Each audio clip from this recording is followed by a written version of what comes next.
सभी को नमस्कार। हम चर्चा कर रहे हैं मार्क्स के चिंतन के जो विभिन्न आधार हैं उन पर, और उनमें हमने उत्पादन के साधन, उत्पादन के संबंध, उत्पादन की शक्तियाँ और उत्पादन की प्रणाली या उत्पादन के ढंग, ये कुछ महत्वपूर्ण आधार हैं जिन पर हम चर्चा कर रहे हैं। आज हम चर्चा करेंगे उत्पादन की प्रणाली और उसके जो ढंग हैं उन पर। और इसको समझाने के लिए मार्क्स ने 4 प्रमुख युगों की उत्पादन प्रणाली जो थी उसके आधार पर उत्पादन की विभिन्न प्रणालियों को समझाया है। उन्होंने ये जो 4 प्रमुख युग हैं उस युग में एशियाटिक युग, दासता का युग, सामंतवादी युग और पूंजीवादी युग, ये 4 महत्वपूर्ण युगों का चयन किया, जिसके आधार पर मार्क्स ने उत्पादन प्रणाली को स्पष्ट किया और हमें इन उत्पादन प्रणालियों में जो भिन्नता है उनको समझने में मदद मिली। सबसे पहले एशियाटिक जो उत्पादन प्रणाली है उसके बारे में मार्क्स ने एशियाटिक उत्पादन प्रणाली को मुख्य रूप से आदिम समुदायों की विशेषता के रूप में स्पष्ट किया। इस प्रणाली में भूमि के स्वामित्व की प्रकृति सामुदायिक होती है और उत्पादन का रूप एक बड़ी सीमा तक नातेदारी संबंधों पर आधारित होता है। इस स्तर पर राज्य अथवा किसी विशेष सत्ता के द्वारा आर्थिक संसाधनों के उपयोग को नियंत्रित किया जाता है और समुदाय के उत्पादन का कुछ हिस्सा उस शक्ति द्वारा स्वयं ले लिया जाता है। उत्पादन के इस ढंग के अंतर्गत सामुदायिक संबंधों तथा राज्य या उनके नाम पर शोषण करने वाले व्यक्तियों के प्रयत्नों का मिलाजुला रूप देखने को मिलता है। यह उत्पादन के ढंग का प्राचीनतम स्वरूप है, जिसे स्पष्ट करने के लिए मार्क्स ने भारत के अतीत से संबंधित भी कुछ उदाहरण प्रस्तुत किए हैं। दूसरा जो कार्ल मार्क्स ने बताया वह है दासता के युग में उत्पादन प्रणाली। उत्पादन का यह रूप उन तरीकों से संबंधित है जो दासता के युग में प्रचलित थे। इसका मूल तत्व दास और मालिक से उसके संबंधों के रूप में देखने को मिलता है। इस प्रणाली में मालिक का अपने दासों पर स्वामित्व का अधिकार होता था तथा उसे अपने दासों के श्रम से उत्पादित वस्तुओं का किसी भी रूप में उपयोग करने की स्वतंत्रता थी। विभिन्न दास अपने मालिक की भूमि पर श्रम करते थे, जिसके बदले में उन्हें केवल जीवन निर्वाह के लिए कुछ सुविधाएं दी जाती थी। दास द्वारा किए जाने वाले उत्पादन और उसके मूल्य में जो अंतर होता था वही मालिक का लाभ बन जाता था। विभिन्न मालिकों की एक दूसरे से तुलना में ऊंची या नीची स्थिति इस बात पर निर्भर करती थी कि उसके दासों की संख्या और उनकी उत्पादन शक्ति कितनी अधिक या कम है।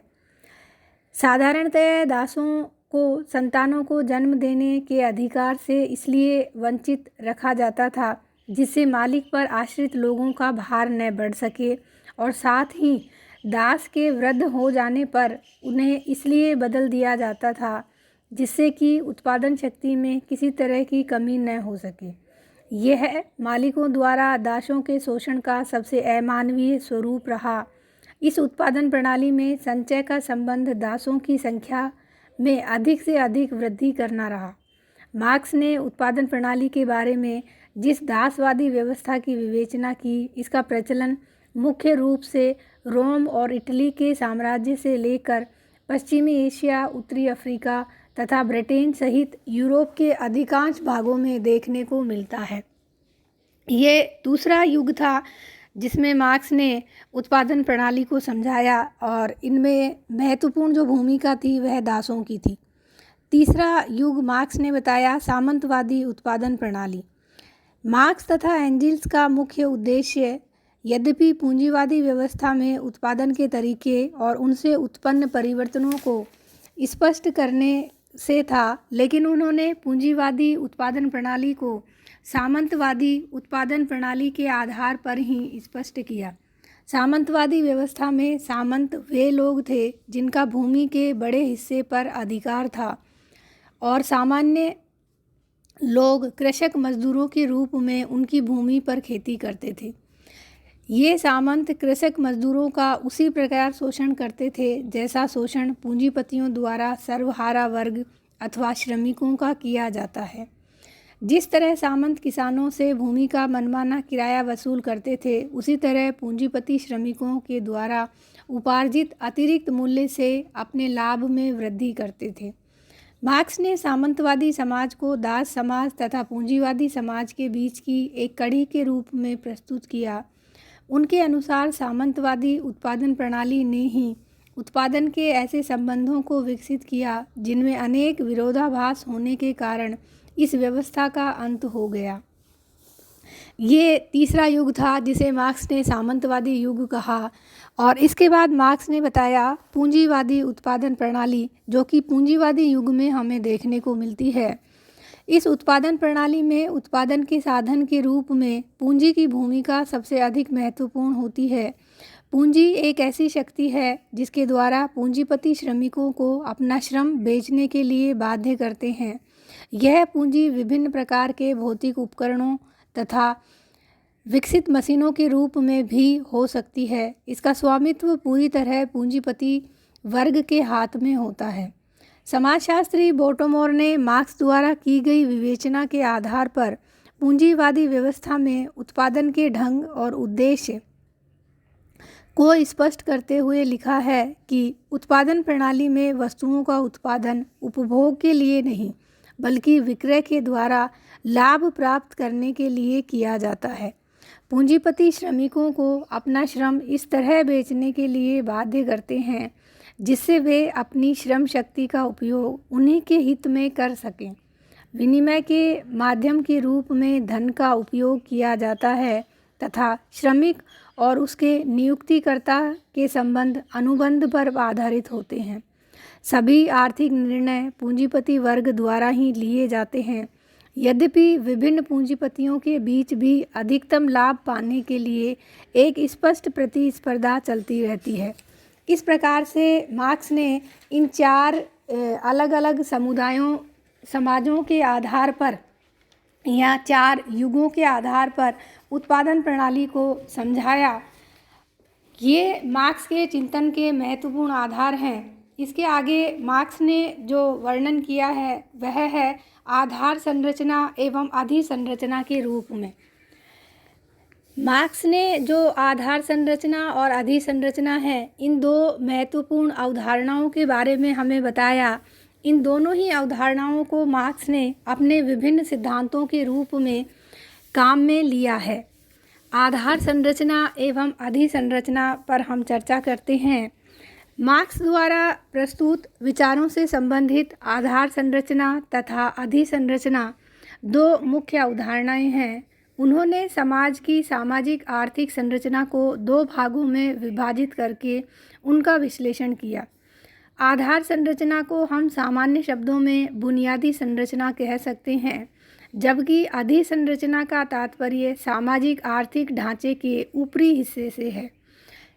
यह सच है कि मार्क्स के विचारों का संबंध एक सुनिश्चित आधार आर्थिक निर्धारणवादी से नहीं है, लेकिन उन्होंने अर्थव्यवस्था को संपूर्ण सामाजिक सांस्कृतिक व्यवस्था की नींव के रूप में स्पष्ट किया। अर्थव्यवस्था से उनका तात्पर्य उत्पादन के संबंध, उत्पादन की शक्तियाँ, उत्पादन के तरीके से संबंधित व्यक्ति की आर्थिक क्रियाओं से है। मार्क्स तथा एंजल्स ने मनुष्य के सभी संबंधों के निर्धारक के रूप में उत्पादन संबंधों को प्राथमिक मानते हुए इस बात पर बल दिया कि इस तरह के आर्थिक संबंध ही किसी समाज की सामाजिक, सांस्कृतिक और राजनीतिक संरचना का निर्माण करते हैं। दूसरे शब्दों में हम ये कह सकते हैं कि उत्पादन तथा वितरण के आर्थिक तरीके ही समाज की आर्थिक संरचना का निर्माण करते हैं, जिस पर सभी दूसरी सामाजिक संस्थाओं यहाँ तक कि राज्य और वैधानिक व्यवस्थाओं का निर्माण होता है। एंजल्स ने लिखा है, जीवन निर्वाह के भौतिक साधनों का उत्पादन और इसके फलस्वरूप एक विशेष समय में लोगों द्वारा किए जाने वाले आर्थिक विकास की सीमा से ही एक ऐसी नींव का निर्माण होता है जिस पर राज्य की विभिन्न संस्थाएं, वैधानिक अवधारणाएं, विभिन्न विचार, यहाँ तक कि धर्म की संरचना का भी निर्माण होता है। अपनी पुस्तक the critics of political economy की प्रस्तावना में मार्क्स ने इतिहास की आर्थिक व्याख्या तथा सामाजिक परिवर्तन को स्पष्ट करने के लिए आधार संरचना तथा अधिसंरचना के बारे में लिखा है कि सामाजिक उत्पादन के लिए लोग कुछ विशेष प्रकार के संबंध स्थापित करते हैं जो उनकी इच्छा के अनुसार निर्धारित नहीं होते। ये संबंध उत्पादन की भौतिक शक्तियों के विकास के एक विशेष स्तर से जुड़े रहते हैं। उत्पादन के इन्हीं संबंधों से एक ऐसी आर्थिक संरचना का निर्माण होता है जिसे समाज की वास्तविक नींव कहा जा सकता है। इसी के आधार पर समाज की वैधानिक और राजनीतिक अधिसंरचना का प्रादुर्भाव होता है तथा एक विशेष प्रकार की सामाजिक चेतना का निर्माण होता है। इसका तात्पर्य है कि भौतिक जीवन में उत्पादन के तरीके ही जीवन की सामाजिक, राजनीतिक तथा आध्यात्मिक प्रक्रियाओं के सामान्य रूप का निर्धारण करते हैं।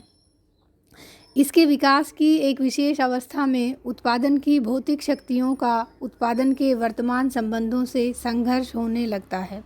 इसके बाद सामाजिक क्रांति की दशा उत्पन्न होती है। समाज की आधार संरचना में परिवर्तन होने से समाज की अधिसंरचना में भी तेजी से रूपांतरण होने लगता है। जिस प्रकार किसी व्यक्ति के बारे में हमारी राय स्वयं अपने बारे में और उसके विचारों के आधार पर नहीं बनती, उसी तरह हम रूपांतरण के इस समय को केवल उसी की चेतना के आधार पर नहीं समझ सकते। इसके विपरीत इस चेतना को भौतिक जगत के विरोधाभास तथा उत्पादन की सामाजिक शक्तियों तथा उत्पादन के संबंधों में होने वाले संघर्ष के आधार पर ही समझा जा सकता है। इस प्रकार से मार्क्स ने जो उनकी पुस्तक है the critics of political economy में आधार संरचना और अधिसंरचना के बारे में ये महत्वपूर्ण टिप्पणी की है। उत्पादन की शक्तियों तथा उत्पादन संबंधों के प्रभाव से व्यक्ति अपने अस्तित्व को बनाए रखने और शक्ति प्राप्त करने के लिए एक दूसरे से संघर्ष करते हैं। मार्क्स का विचार है कि व्यक्ति जीवित रहने के लिए इन भौतिक दशाओं के बीच जिन विभिन्न प्रकार की क्षमताओं को विकसित करता है, उन्हीं के अनुसार समाज की विभिन्न अधिसंरचनाओं का निर्माण होता है। आगे मार्क्स ने लिखा है, वैधानिक संबंधों तथा राज्य की प्रकृति न तो अपने आप में विकसित होती है और न ही यह मानव मस्तिष्क की उपज होती है। वास्तव में उसकी जड़ें जीवन की भौतिक दशाओं में स्थित होती है। इस कथन के आधार पर मार्क्स ने यह स्पष्ट किया कि किसी समाज की अर्थव्यवस्था की प्रकृति को समझ लीजिए, आपको मानवीय प्रतिस्पर्धा के कारणों को नियंत्रित करने का आधार स्वयं ही मिल जाएगा। इसका तात्पर्य हम ये कह सकते हैं कि प्रतिस्पर्धा, सहयोग तथा क्रांति के रूप में जो मानवीय क्रियाओं के रूप हैं, इनको समझने के लिए आर्थिक संबंधों के आधारों को समझना भी आवश्यक है। इसका तात्पर्य यह भी है कि हमारे सामाजिक संबंधों में सभी के मानवीय अनुभव एक विशेष आर्थिक व्यवस्था के अधीन होते हैं। राजनीतिक अर्थव्यवस्था के बारे में अपने विचार स्पष्ट करते हुए मार्क्स ने बताया कि विभिन्न सरकारों और धर्मों पर नियंत्रण रखना इसलिए ज़रूरी है कि वे भौतिक जगत पर अपना अधिकार न कर सकें। लोगों को इस बात का ध्यान रखना आवश्यक है कि हमारा सामाजिक पर्यावरण एक विशेष समय के आर्थिक संबंधों पर निर्भर रहता है तथा यदि विभिन्न वर्गों को अपनी पारस्परिक प्रतिस्पर्धा को रोकना हो तो एक ऐसी संरचना को समाप्त करना आवश्यक है जो विभिन्न वर्गों के बीच विभाजन पैदा करती है।